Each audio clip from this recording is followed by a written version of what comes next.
Welcome back to my YouTube channel crazy vibes with Andrea. അപ്പോൾ ഇന്ന് നമ്മൾ ചെയ്യാൻ പോകുന്നൊരു വീഡിയോ എന്ന് വെച്ചിട്ടുണ്ടെങ്കിൽ ഞാൻ എങ്ങനെയാണ് എപ്പോഴും ക്ലാസ്സിൽ ടോപ്പർ ആവുന്നതെന്നാണ്. അപ്പോൾ ഈ വീഡിയോയ്ക്ക് വേണ്ടിയിട്ട് ഞാൻ കുറച്ച് ടിപ്സ് ഒക്കെ ആട്ടോ നിങ്ങൾക്ക് പറഞ്ഞു തരുന്നത്. അപ്പോൾ അത് നിങ്ങൾ എല്ലാവരും ചെയ്യുക. അപ്പോൾ നിങ്ങൾക്ക് എങ്ങനെയാണ് ക്ലാസ്സിൽ ടോപ്പർ ആവാൻ പറ്റുക എന്നൊക്കെ ഞാൻ പറഞ്ഞു തരാം കേട്ടോ. അപ്പോൾ ഇതിന് വേണ്ടിയിട്ട് ആദ്യം തന്നെ നമ്മൾ ചെയ്യേണ്ടതാണ് സെറ്റ് ക്ലിയർ ഗോൾസ്. അതായത് നമ്മളിപ്പോൾ ഇന്ന് പ്ലാൻ ചെയ്യണം, ഈ ടൈമിൽ ഞാൻ ഇന്നത് പഠിക്കും, ഇത്രയും എനിക്ക് പഠിക്കാനുണ്ട്, പിന്നെന്താ പറയുക, അതെനിക്ക് പഠിക്കണം, ഇതെനിക്ക് പഠിക്കണം. അങ്ങനെ നമ്മൾ ക്ലിയർ ആയിട്ട് ഉണ്ടാക്കണം ഒരു ടൈം ടേബിൾ പോലെ. അതായത് സെറ്റ് ക്ലിയർ ഗോൾസ്. പിന്നെ അടുത്തതെന്ന് വെച്ചിട്ടുണ്ടെങ്കിൽ ക്രിയേറ്റ് എ സ്റ്റഡി ഷെഡ്യൂൾ. അതായത് നമ്മൾ എന്താ പറയുക ഒരു ടൈം ടേബിൾ ഉണ്ടാക്കുക, അത് തന്നെയാണ് സംഭവം.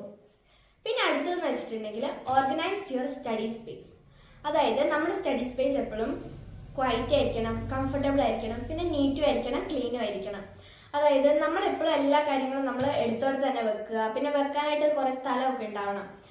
അല്ലെങ്കിൽ നമ്മളിങ്ങനെ അലമ്പാക്കിയാണ് ഇട്ടിരിക്കുന്നെങ്കിൽ എപ്പോഴും നമ്മളിങ്ങനെ നോക്കുക, അയ്യോ അതെവിടെയാ ഇതെവിടെയാ അതെവിടെയാന്ന് പറഞ്ഞ് നമ്മളിങ്ങനെ എപ്പോഴും ഇങ്ങനെ നോക്കിക്കൊണ്ടിരിക്കുമ്പോൾ അവിടെ നമുക്ക് കുറേ ടൈം വേസ്റ്റ്. അപ്പോൾ അങ്ങനെ ടൈം നമുക്ക് പഠിക്കാനുള്ള ടൈമും കൂടി ലാഭിക്കാം. അപ്പം നമ്മൾ എപ്പോഴും നീറ്റ് ആൻഡ് ക്ലീൻ ആക്കി വെക്കണം സ്റ്റഡി ടേബിൾ. പിന്നെ സ്റ്റഡി ടേബിളിൽ എപ്പോഴും ഒരു ടൈം പീസ് ഉണ്ടാവണം. നമ്മൾ ടൈം നോക്കി വേണം എപ്പോഴും പഠിക്കാൻ.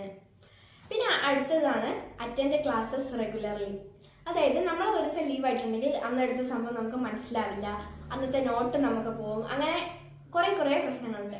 അപ്പം നമ്മൾ എന്താ ചെയ്യുക, എപ്പോഴും ക്ലാസ്സസ് അറ്റൻഡ് ചെയ്യണം. പിന്നെ ഹാബിറ്റ് ഓഫ് റീഡിങ് ന്യൂസ് പേപ്പറാണ്.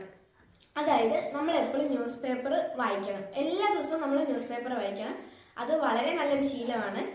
അപ്പോൾ ഇതെന്ന് വെച്ചിട്ടുണ്ടെങ്കിൽ നമുക്ക് അപ്ഡേറ്റ്സ് കിട്ടാനുള്ള ഒരു എളുപ്പമാർഗ്ഗമാണ്. നമ്മളിനി അല്ലാണ്ട് വേറെ ന്യൂസ് ഒന്നും പോയി ഇരിക്കുന്ന കാണണ്ട.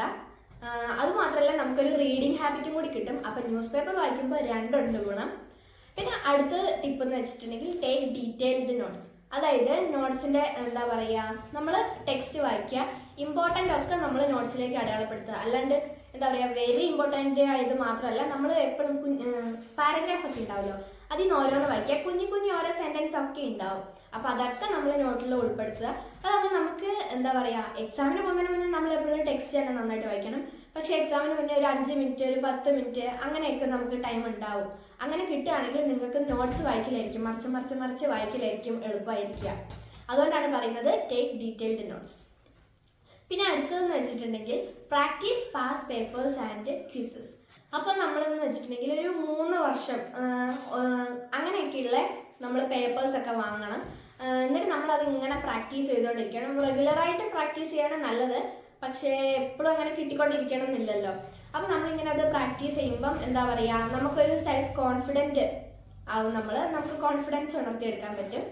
അപ്പോൾ ഇത്രയേ ഉള്ളൂ ഇന്നത്തെ വീഡിയോ. നിങ്ങൾക്ക് എന്താ പറയുക ഈ ടിപ്സൊക്കെ ഇഷ്ടപ്പെട്ടെങ്കിൽ വീഡിയോ ലൈക്ക് ചെയ്യുക, ഷെയർ ചെയ്യുക, സബ്സ്ക്രൈബ് ചെയ്യുക, പിന്നെ കമൻറ്റും ചെയ്യുക കേട്ടോ. ബൈ.